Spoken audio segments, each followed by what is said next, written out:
Assalamualaikum warahmatullahi wabarakatuh. Perkenalkan, nama saya Muhammad Sofyan Asori Watoni dengan NIM C1N020017 dari program studi Ilmu Kelautan Fakultas Pertanian. Saya di sini akan mempresentasikan tentang produktivitas sekunder.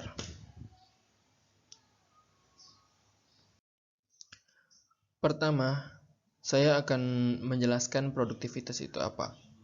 Produktivitas itu sendiri, atau biasa disebut dengan keproduktifan, merupakan istilah dalam kegiatan produksi sebagai perbandingan antara luaran dengan masukan.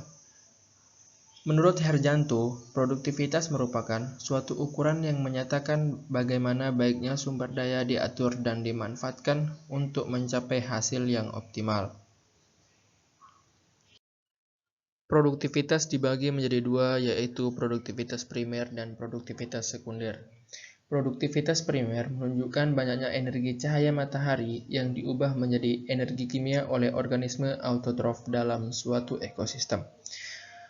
Produktivitas primer dari suatu ekosistem merupakan laju produksi karbon organik per satuan waktu yang merupakan hasil penangkapan energi matahari oleh tumbuhan hijau untuk diubah menjadi energi kimia melalui proses fotosintesis.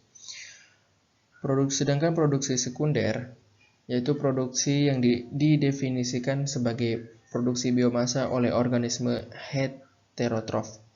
Produktivitas sekunder bergantung kepada produktivitas primer. Dengan demikian, produktivitas sekunder mengkonversi kelimpahan hewan dan data biomasa menjadi ukuran fungsional aliran energi melalui ekosistem.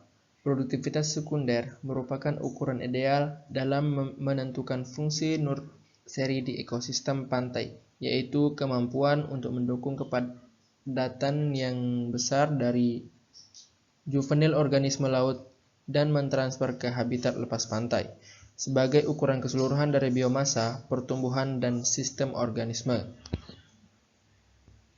Selanjutnya yaitu penyusun produktivitas sekunder. Ada beberapa penyusun produktivitas sekunder perairan, yaitu zooplankton, ubur-ubur, larva, dan ikan. Zooplankton merupakan konsumen satu yang berperan besar dalam menjembatani transfer energi dari produsen primer atau fitoplankton ke jasad hidup yang berada pada tropik level lebih tinggi, yaitu golongan ikan dan udang. Ada 3 golongan zooplankton yang penting dalam perairan, yaitu 1. Rotifera, 2. Cladocera, dan 3. Copepoda. Rotifera merupakan organisme yang mempunyai ciri-ciri yaitu kehidupannya tidak mengenal stadia atau organisme dewasa menghasilkan telur dan telur berkembang menjadi dewasa kembali tanpa melalui tahap metamorfosa, dan juga merupakan organisme bioindikator terhadap pencemaran bahan organik atau dapat dikatakan populasinya sangat ditentukan oleh fluktuasi bahan organik yang ada di perairan tempat hidupnya. 2. Cladocera. Organisme ini dicirikan oleh adanya stadia dalam siklus hidupnya, yaitu organisme dewasa menghasilkan telur, telur berkembang menjadi stadia muda, selanjutnya memasuki stadia dewasa kembali. 3. Copepoda. Seperti halnya golongan Cladocera, Copepoda mempunyai beberapa stadia dalam siklus hidupnya, yaitu stadia dewasa menghasilkan telur, selanjutnya telur berkembang dalam stadia naupiliar, kemudian stadia copepodid, dan selanjutnya kembali ke stadia dewasa.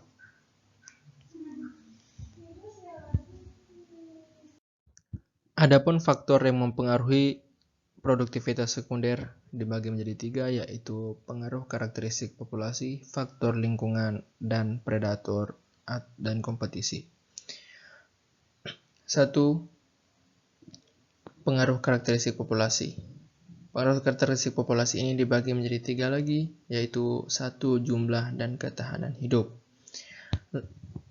Lamanya hidup atau usia relatif individu dalam suatu populasi juga tampaknya mempengaruhi produksi.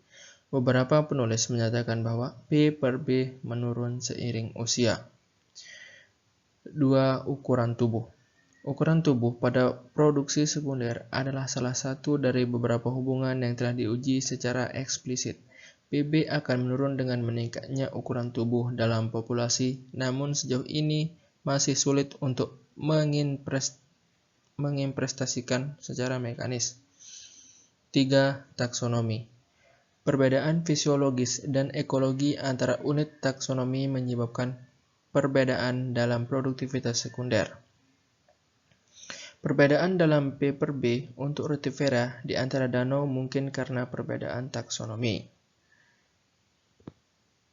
2. Faktor lingkungan. Faktor lingkungan juga dibagi menjadi 3, yaitu 1. Temperatur atau suhu.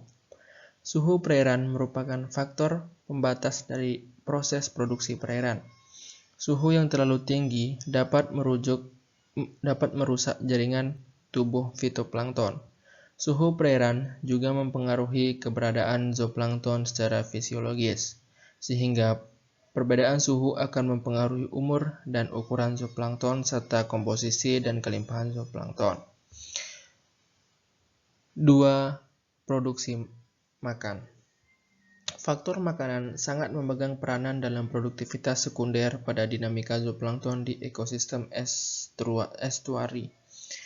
Proses suksesi populasi zooplankton secara alamiah sangat bergantung pada ketersediaan makanan.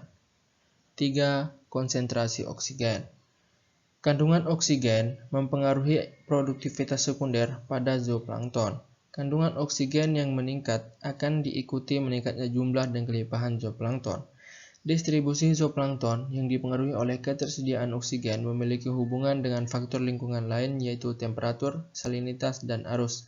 Semakin tinggi temperatur, maka kandungan oksigen semakin menurun organik.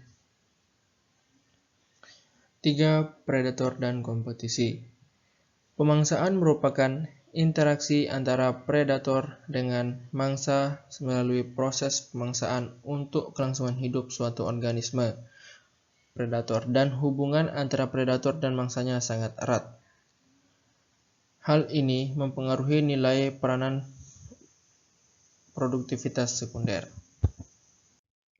Produktivitas sekunder ini dapat digunakan sebagai sumber protein hewani bagi manusia karena memiliki kandungan yang sangat bagus, yaitu kandungan karbohidrat, protein, lipida, dan asam amino.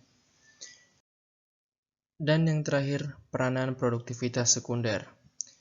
Produktivitas sekunder memiliki peranan yang cukup bagus, yaitu 1. Untuk menentukan crying capacity bagi ikan komersial dan karang-karang, serta komponen aliran energi dan steady stock. 2. Untuk memperkirakan estimasi hasil perikanan dan aliran energi. 3. Produktivitas sekunder dapat menjadi alat untuk mengevaluasi keadaan ekosistem dan menilai dampak dari perubahan lingkungan seperti perubahan kultifikasi, perubahan polusi, dan perubahan klimat.